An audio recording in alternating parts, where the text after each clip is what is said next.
Good afternoon, everyone. I know, like Praveen said, it's tough, to come back after a nice meal and carbohydrated bodies to stay up and awake through our presentations. But I'll try to, put across the challenges that we face. And that's going to really be my story. And then I'm sure the experts in this hall are going to give me all the answers to how to resolve those challenges that I face, and I look forward to that. Just to give a broader picture of Pepsico, Pepsico operates in, as you know, over 120 countries, and our vision in India is to nourish and delight every Indian every day. And part of the vision statement is about being a great place to work with, where a person can have a great career and therefore be an employee magnet, so to say. So we have three key pillars, which is really talent sustainability, human sustainability, and environmental sustainability. So it's interesting that a company has a pillar of talent sustainability as part of its vision worldwide.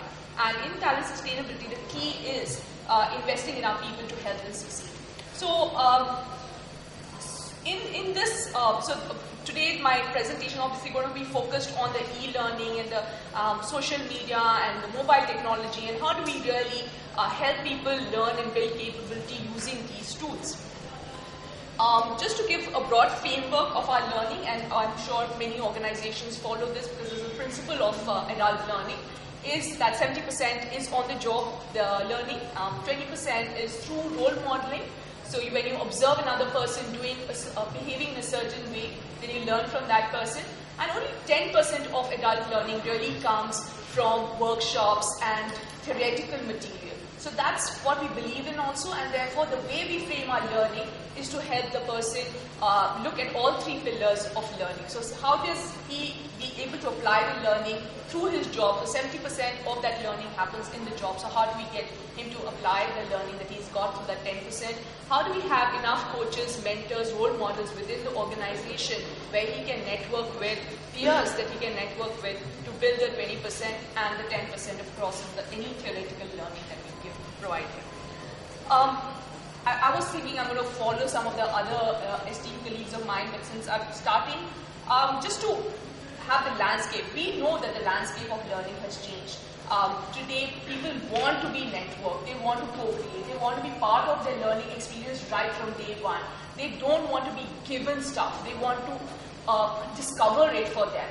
Mobile learning, it's a huge technology, it's everywhere, its penetration is the highest, and therefore that's a really good platform for us to leverage for our learning, sending our learning material to people. Simulation gaming, everybody wants to play and have fun, and we believe that learning while playing or learning while actually being in a certain situation is far higher than just getting a download of it from somewhere. Experiential, people want to go for bungee jumping and learn from that experience. They want to be going, for example, scuba diving and learning from that experience. They want to be immersed in the learning to really learn. It needs to be challenging, and today even spiritual learning has become a huge way of learning. So we understand all of that. We know that these are the dimensions that are the future of learning, and this is how we need to leverage learning to be able to impart it to our generation. But coming back to Pepsi, coming to the context of Pepsi, most out of the 5,000 employees that I have on my roles, we have about 4,000 are on the road, on the field. So either they are plant workers, or they are in the plants, or in the field, in doing the sales. So right now, somebody is selling a bottle of Pepsi somewhere. Somebody is looking at the rack and making sure that the right amount of Lays and Kurkure and packets are there. Somebody is inside the shop looking at how a Laiva is stacked. So that is the reality. So we have a very few number of people sitting in offices with good connection, with good internet access, with good connectivity. Most of our people are out there. Somebody is in Bhubaneswar, somebody is in Jammu, somebody is in Kanyakumari, and so it's everywhere. And our Indian network connection for all we say is not that great. So this is the challenge. They're working 12 hours a day. They go at 8 o'clock in the morning, they come back at 8 o'clock in the night. Now if I tell them that, sit and go into the internet cafe and log in, and for 2 hours you've got to learn in this way, for him to get that motivation to go and do that first of all, and find the right internet cafe is going to be a huge challenge. So delivering results here and now is far more higher. It's a priority for all of them. So taking them out of that workspace to get them to invest time in that is a challenge for me. Learning priorities. So how do I get them to accept that if they want to grow, if they want to invest in their own career, they need to develop themselves? How do I make that come across? A person who feels that learning is over, now it's a doing thing, So I've finished my college, I've finished my studies, now I'm here to earn money and I'm here to deliver results. So that's the mindset challenge that we face. Language barriers. So everything that I do, I have to translate into a minimum of 9 languages. So all my content has to have capability of getting into 9 languages if I really want to reach my audience. Reinforcement and application. How do I make sure that what they learn, they can apply here and now, and it's not some future application that is there, nice to do, but the reality of them learning it here and now is missing. So all of those are my challenges. Having said that, what I'm going to do very quickly is take you through the series of stuff that we have done, and I'm sure all of you, when I was speaking to my panel, I was a little lost, saying, oh my God, there's so much more that we could be doing. But this is what we've done, frankly, and so we are much behind the IT companies, the BPO companies, the tech companies, in terms of what we've done. But I'll go through a series of stuff that we've done within India, leveraging global tools, and then talk about the challenges that we've faced with each one of them. So, for example, Pepsico universities is great material. They're being developed by the who's who, literally across the world. Deep specialist, content is there, and we are given a lot of, kind of points, and our own objectives all carry the fact that we all have to do a certain number of courses every year in these universities. So it could be HR university, marketing university, R&D university. So all the content is there in terms of the e-courses. So great stuff, but just to get everybody to do it, and this I'm only talking about managers class, just getting managers to do it, we have to invest huge amount of time in just rewarding them, reinforcing. Go ahead, do it. You've only done one, you need to do the second one. The managers, how are you making your people apply it? So a lot of heavy lifting has to happen along with these courses. So it doesn't just run on its own, right? Online community practice. So we said, okay, let's start getting people to share what they've learned and make online communities. Again, great stuff. But if that 1 or 2 people who are really the, people who hold the team together, or they stop being part of that,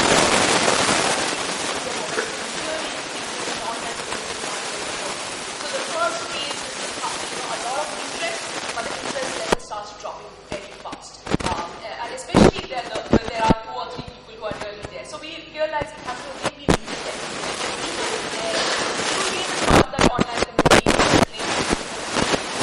that goes down the what we've done is, like I was telling someone, what we do, we use Facebook itself and create closed groups within Facebook. And people, at a class, we say the class of, for example, 2012, Impact Academy, the class of 2012, RPLA Academy. So we have a series of academies running, and we get them to learn and share whatever they've learned. So when we send them articles on HBR or publications, then we get them to start talking about it. But again, we've seen that there's a huge interest in the beginning, but slowly it starts petering off. So there is that spike. So how do we deal with that is a challenge. Game-based learning. We've seen this works very well if there is a set amount of time. So you've got to do X amount within 30 days, Y amount within 60 days, then there is a huge momentum and the whole organization does it. So for example, we had the entire HR certification through yellow belt, green belt, brown belt, where they had to go through a certain, it's almost like Kaun Banega Crorepati or who becomes a millionaire for the ones who don't know the Indian stuff. And so games like that, we use bingo and all to get that interest, get the points, get people on it, and then once they answered a certain number of questions, they got to the second level, third level, etc., and then finally they got their certification. But it was a drive, so we had to constantly publish 70% completed, 80% of you are now green belts, wow, is this person a champion, how about this guy, he's rocked. So a lot of time invested in getting people to do a certain certification. It was not like, okay, now we've released it, now let people do it. It didn't come easily for us. Mobile learning, we've used, in a recent academy, for example, we converted all our course material, which used to be, thick binders, into an iPad application. In fact, we contacted Apple and got Pepsico, the RPL, the entire region president's academy registered on that. So we got everybody's profiles through the iPad. We got all the speaker notes on the iPad through download of iTunes. So it became a university in the iTunes application, and people could download it. In fact, it became such a one of our partners helped us develop it. And now the partner is working for Pepsico International, developing the same tool for all other academies across Pepsico. So that was a big hire, and it was something that within Pepsico was the first time that was developed, the whole content and library. And so the library, because everybody was given an iPad at the end of the 5 days, it was a aha for that piece in itself. But also because everything they could download through the application. So it was a great win-win for all of us, because there was a great thing. But again, we see that the people who use it, get it to every meeting. The people who don't. So it's there. It's either, there's a DNA of people who do use it very easily, very happily, and then there are those who don't. So mine is being used mainly for Skype with my daughter. So, for example, I'm quite a culprit as well on that. Online assessment. So when we do recruitment, we use it for certain level of potential assessment. So it is used, but obviously I again heard there's some plethora of tools that could be used much more for running assessment centers itself using this. Again, I think we use it for people sitting in offices. We've not really challenged ourselves on how do we customize content to use it for the salespeople. So we use a lot of the formats. We used, like you said, we used role-play simulations. We use business simulations, but it's all part of an existing course. So if there is a 3-day change management, for example, we use the INSEAD change management simulation as part of that change management course. If it's a 5-day academy, 3 days will be using a simulation, business simulation. So it's part of it, and it's not necessarily standalone. It's not that someone does it and comes. It's part of the group atmosphere that happens within a workshop, and we see that really being engaging when people interact with each other, their teams, they're winning against each other. So that makes it come alive much more than a person sitting in a corner office somewhere doing it by himself. So we've seen the power of these tools really come alive in workshops. So our learnings have been, the adoption of new learning formats has been slow, and I admit it. But diverse generations learning together has been a high, in the sense when we get people together, there is much more acceptance of these. The technology infrastructure holds us back, and there is a lot of effort required on the content updation. We see content becoming outdated very fast, and we need to constantly update. So I need to have almost a full-time person just looking at content developed for certifications, for my HR policies, and constantly updating it. So there is a balance of, which we have faced with dilemma of speed of learning versus the transfer of learning. So how much do we give in what bite sizes, and how much can we really transfer? So like I said, I'm going to just set it up as my challenges, things that I've done, but I still face a lot of challenges.